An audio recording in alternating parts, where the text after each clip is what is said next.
Welcome back once again. हमारे साथ वीना मलिक मौजूद हैं और जितने भी फैंस हैं आप लोग तड़प रहे होंगे, आपके सारे सवालात के जवाब वीना देंगे, ऐसी कोई बात नहीं। फेसबुक पे आप हमसे रब्ता कर सकते हैं।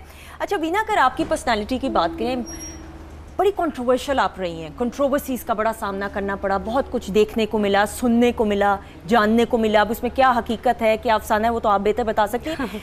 इंडिया की अगर हम बात करें, तब जो बिग बॉस में भी जो हुआ, उसके बाद आपने आके एक इंटरव्यू भी किया और मौलाना साहब भी थे, उनसे भी काफ़ी बहस हुई आपकी। वो जो हुआ था उसमें आपको लगता है आपने कुछ गलत किया या सही था? क्योंकि आप आर्टिस्ट हैं और आर्टिस्ट को करना होता है।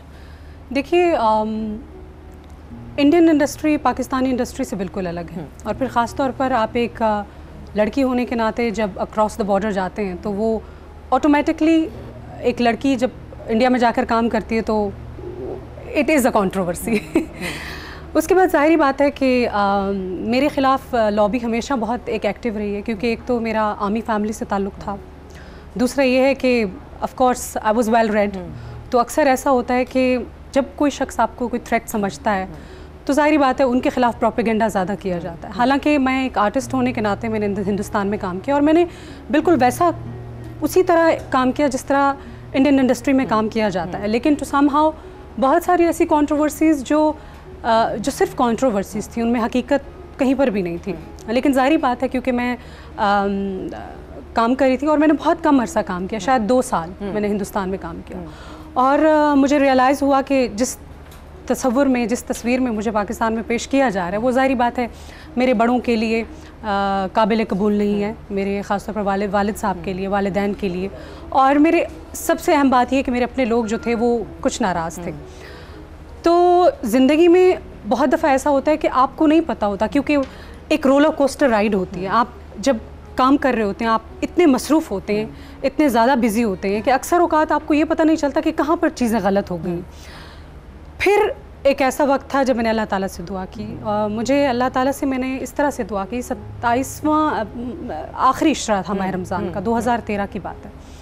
तो मैंने अल्लाह ताला से दुआ की कि मुझे लगता है कि कुछ मेरे दिल को ऐसा कुछ सुकून नहीं है और कुछ चीज़ें ठीक नहीं हैं। तो मैंने अल्लाह ताला से दुआ की कि जो मेरे लिए बेहतर है और जो बेहतरीन है मेरे लिए, आप मेरे लिए वो कीजिए। हो सकता है मैं वो जो एक विशियस साइकिल होता है उससे ख़ुद ना निकल पाऊँ अनटिल अनलेस अल्लाह ताला मेरी मदद करे। फिर बस ऐसा हुआ कि देखते देखते सब कुछ बदल गया। मैं उसी माह रमज़ान के फ़ौरन बाद ईद करने दुबई में गई। वहाँ पे मेरे वालिद साहब से मेरी मुलाकात हुई, तो उनका वही पुराना सवाल, उन्होंने मुझे कहा कि अब तुम्हें मेरी एक बात माननी है। तो मैंने उनसे कहा कि क्या बात आपकी माननी है? तो कहते बस अब you have to get married, तुम्हें शादी करनी। इससे बढ़कर और क्या हो सकता है? अच्छा मैं चाह रही थी ज़रा खड़ी तो हुए ना आप, क्योंकि हमने, मैं बताती हूँ, हमने जिस शख्सियत को बुलाना है, क्योंकि उनकी तो मैं तारीफ़ कर दूंगी, वो तो एक रस्मन तारीफ़ होगी, सरसरी सी तारीफ़ इसलिए होगी क्योंकि मैं उनको जानती नहीं, वो तो आप बेहतर जानती हैं। तो बहुत सी तालियों में हम बुलाएंगे उस शख्सियत को जिसने वीना की ज़िंदगी को मुकम्मल किया है। बहुत सी तालियों में इस्तकबाल करें असद का।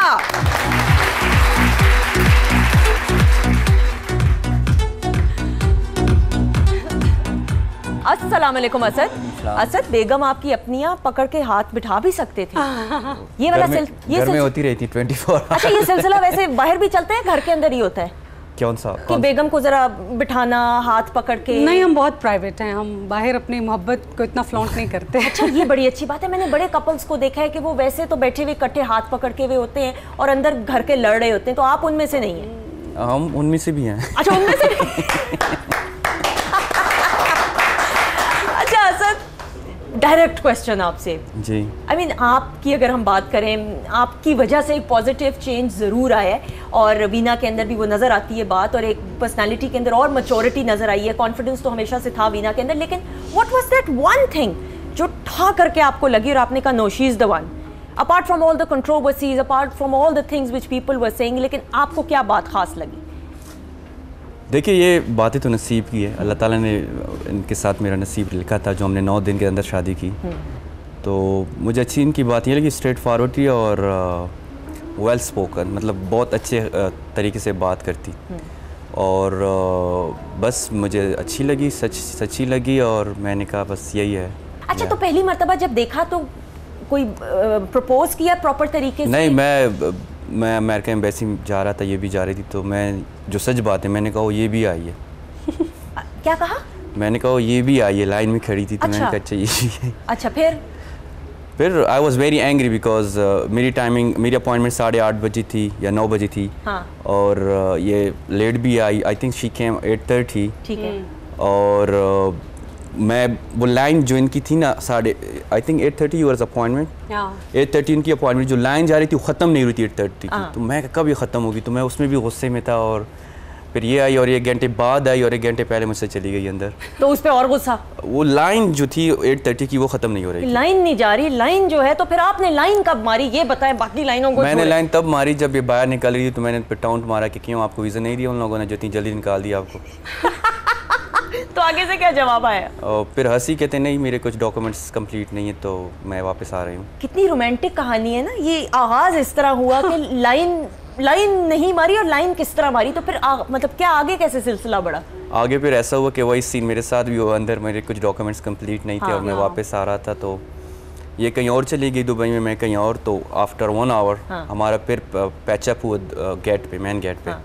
तो वो टाउट इसने मुझे वापस दे दिया कि क्यों आपको भी वीज़ा नहीं क्योंकि मैं गेट के अंदर जा रही थी और ये वापस आए थे। मैंने कहा आपको नहीं मिला वीज़ा? अच्छा, तो इधर से ही बस मोहब्बत की कहानी शुरू हो गई? नहीं, मोहब्बत की कहानी तो नहीं शुरू हुई। फिर हम अंदर गए, लेकिन वहाँ पे कुछ ऐसा वाक़या हुआ। मैं बहुत से शोज़ में भी बोला कि हमारे पासपोर्ट जो थे वो किसी ने अटैच कर दिए थे। सीरियसली? हाँ, एम्बेसी में। हालांकि नॉर्मल कहानी है नहीं, ये सच में हुआ। तो फिर क्या हुआ कि जब वो लेडी कह रही थी कि इनका नाम जायदा मलिक है, तो जायदा मलिक एंड असद बशीर, मेरा नाम असद बशीर है, तो इसको पूछती कि वेयर इज योर हस्बैंड, तो उसने कहा व्हिच हस्बैंड। ये पहले हैरान हुई, मैं इसको देख रहा था, कहता हु इज असद बशीर।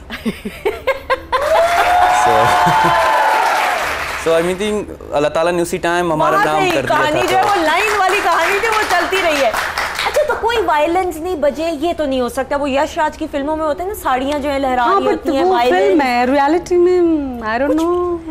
नहीं, फिर ये हुआ कि हम फिर बैठ गए, ये इतनी बातें कर रही थी, 2 घंटे गुजर गए, सब लोग भी चले गए।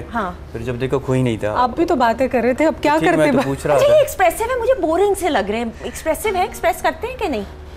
हम दोनों बहुत कम बात करते हैं, हम दोनों बात नहीं करते। ये जान के करते हैं ताकि एक अच्छी खुशगवार शादीशुदा जिंदगी में कहते हैं मियाँ बीवी कम बोले तो। लेकिन हम दोनों वैसे आम जिंदगी में मैं बहुत कम गूँ कि रख मुझे नफरत से लग रहा है असद, आपको काफी टेंट्रम्स उठाने पड़ते हैं। कोई सच है बात? नो, ऐसा नहीं। या सीधे साधे से हैं?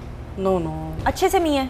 हाँ, बात सुन लेते हैं। Of course he does. बिल्कुल बिल्कुल। अगर ये कहे दिन है तो मान लेंगे दिन है। कुछ हस्बैंड्स इतने अच्छे होते हैं कि रात को कहनी है तुमने बीवी कहा है दिन है तो दिन नहीं है बस। नहीं, हमारे दरमियान में ऐसा कुछ नहीं है। ऐसा कुछ नहीं, ये हुई ना बात, ये इस पे तो क्लैप बनता है बहुत। ये इसी के साथ हम ब्रेक लेंगे, ब्रेक के बाद वापस आएंगे, मजीद और बहुत सारी बातें होंगी। ऑपोजिट्स अट्रैक्ट, और वो कैसे अट्रैक्ट करते हैं ये आपके सामने बैठे हैं। ब्रेक के बाद वापस आएंगे, मजीद और बहुत सारी बातें। Stay tuned.